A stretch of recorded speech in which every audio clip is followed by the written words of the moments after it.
राजधानी रायपुर से जुड़ चुके हैं हमारे संवाददाता राम कुमार नायक। जी राम, आज राजधानी रायपुर में क्या कुछ विशेष है जो दिन भर सुर्खियों में बने रहने वाला है? बिल्कुल देखिए छाया,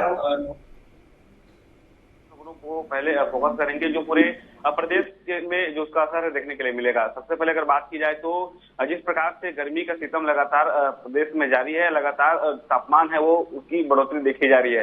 राजधानी रायपुर में अगर आज की बात की जाए तो 40% जो डिग्री है उसका तापमान पहुंच चुका है। इसके अलावा अभी आने वाले दिनों में 45 से 46% और डिग्री सेल्सियस तापमान बढ़ने की भी संभावना है। और आने वाले 25 मई से रात 9 बजे से जो नौतप्पा है वो लग जाएगा। तो ये कहा जा सकता है कि छत्तीसगढ़ में लगातार गर्मी का सितम लगातार जारी है। अभी भी झुलसाने वाली गर्मी है वो छत्तीसगढ़ में पड़ रही है। जो इसका जो पूरा असर छत्तीसगढ़ के जो तमाम जिले हैं, तमाम जो प्रदेश के जो सारे जो जगह हैं, उन सभी जगहों में गर्मी के जो समस्या है उससे लोग अभी जूझ रहे हैं। इसको लेकर मौसम विभाग ने अलर्ट भी जारी किया है। उन्होंने ये भी कहा है कि लू लगने के भी आसार हैं। तो जो लोग गर्मी के दिनों में जो बेवजह जो बाहर घूमते हैं उन लोगों को बाहर अभी वर्तमान स्थिति में नहीं घूमनी चाहिए। और जो लू के जो चपेटे हैं उनसे बचने के लिए मौसम विभाग ने गाइडलाइन भी जारी की है। अगर इसके अलावा अगर बात की जाए तो चावल गड़बड़ी का एक मामला सामने आया था। पूर्व मुख्यमंत्री डॉक्टर रमन सिंह ने इसको लेकर केंद्र में शिकायत की थी। शिकायत के बाद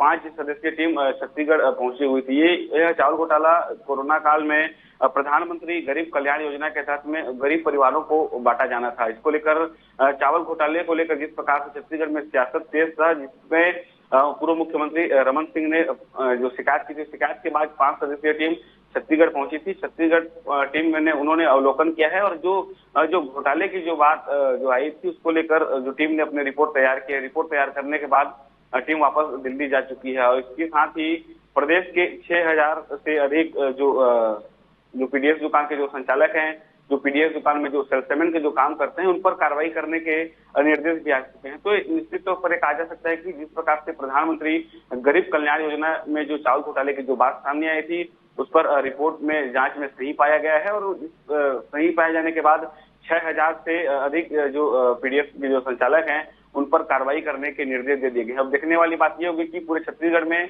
जो अलग अलग जो जिले हैं उन जिलों में किन किन लोगों पर ये गाज गिरने वाली है, किन किन लोग जो सेल्समैन है, जो विक्रेता है, उन पर ये गाज गिरने वाली है और किनको ये असर सीधा उनके ऊपर पड़ने वाला है, ये आने वाले दिनों में देखने वाली बात होगी। लेकिन इसके आंकड़े भी सामने आ चुके हैं। लगभग 6000 से अधिक लोगों पर गाज गिरने वाले हैं। इसके अलावा अगर बात की जाए तो राजधानी रायपुर की अगर बात करेंगे, राजधानी रायपुर पुलिस लगातार एक्शन मोड पर है। और जिस प्रकार से चाहे गांजा की कार्रवाई की बात हो या फिर आईपीएस हत्या की बात हो या फिर जो विशेष अभियान चलाकर जो धरपकड़ करने की बात हो, तब तमाम जो अलग अलग जो कार्रवाई है पुलिस के द्वारा की जा रही है। पुलिस ने अभी हाल ही में 3.5 कुंटल माफ कीजिएगा 3.5 किलो गांजा के साथ में एक आरोपी को गिरफ्तार किया है। और आरोपी से और भी पूछताछ की जा रही है कि वो कहां से गांजा लाता था और किन किन लोगों को सप्लाई करता था, क्योंकि उसने गोनवारा के पास में जो ओवरब्रिज है वहां पर खड़ा होकर जो लोगों को अपने जो ग्राहक है उसकी ग्राहक तलाश रहा था बेचने के लिए।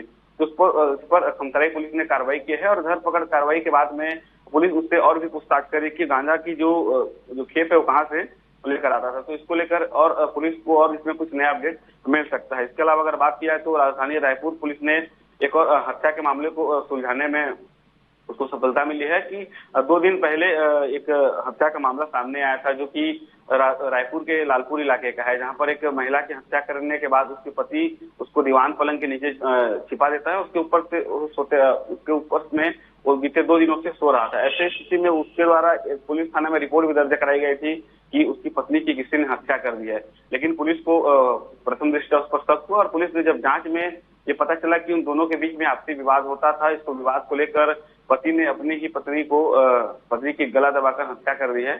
उसके बाद उसको दीवान पलंग के नीचे में उसको छिपा दिया। उसके ऊपर में आरोपी जो पति है वो सो रहा था। बहरहाल पुलिस ने आरोपी पति को गिरफ्तार भी कर लिया है। तो इसके अलावा अगर बात की जाए तो छत्तीसगढ़ के हम 3 खिलाड़ियों का जिक्र करना चाहेंगे कि 3 खिलाड़ियों ने जो छत्तीसगढ़ के दूरवर्ती और नक्सल क्षेत्र अबूझमाड़ से तीनों जो खिलाड़ी हैं वे आते हैं। उन्होंने भूटान में आयोजित द्वितीय मलखंभ प्रतियोगिता में छत्तीसगढ़ ही नहीं, उन्होंने भारत का नेतृत्व किया था, यानी देश के नेतृत्व कर रहे थे 3 खिलाड़ी। ये तीनों खिलाड़ी छत्तीसगढ़ के अबूझमाड़ जिले के हैं।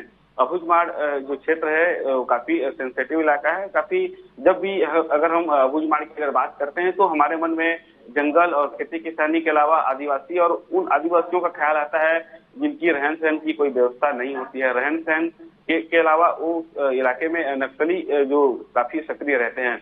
हमारे मन में ऐसा ही ख्याल आता है कि आज अबूझमाड़ को लेकर लेकिन इन 3 खिलाड़ियों ने अबूझमाड़ को लेकर जो सोच है वो लोगों की सोच को बदला है। इन 3 खिलाड़ियों ने भारत का प्रतिनिधित्व करते हुए जो द्वितीय मलखंभ का जो खेल था उस पर उन्होंने भाग लिया है और स्वर्ण पदक दिलाने में एक कामयाबी हासिल की है। तो इसको लेकर मुख्यमंत्री भूपेश बघेल और छत्तीसगढ़ के जो खेल एवं युवा कल्याण मंत्री हैं उमेश पटेल, इन दोनों ने उन तीनों खिलाड़ियों को बधाई दिया है। और निश्चित तौर पर ये कहा जा सकता है कि छत्तीसगढ़ में जिस प्रकार से जो खेलों को जो बढ़ावा देने का काम छत्तीसगढ़ सरकार कर रही है तो कहीं न कहीं इसका परिणाम ये भी है कि ग्राउंड स्तर के जो खिलाड़ी हैं वे ऊपर आ रहे हैं। और जैसे जैसे उनको छत्तीसगढ़ सरकार खेलों के प्रति उनको मौका दे रही है तो यही मौका है कि वे एक बार अपने इलाके और जिले और राज्य ही नहीं बल्कि देश का प्रतिनिधित्व वो कर रहे हैं। और उन्होंने जी तमाम जानकारियों के लिए आपका बहुत धन्यवाद।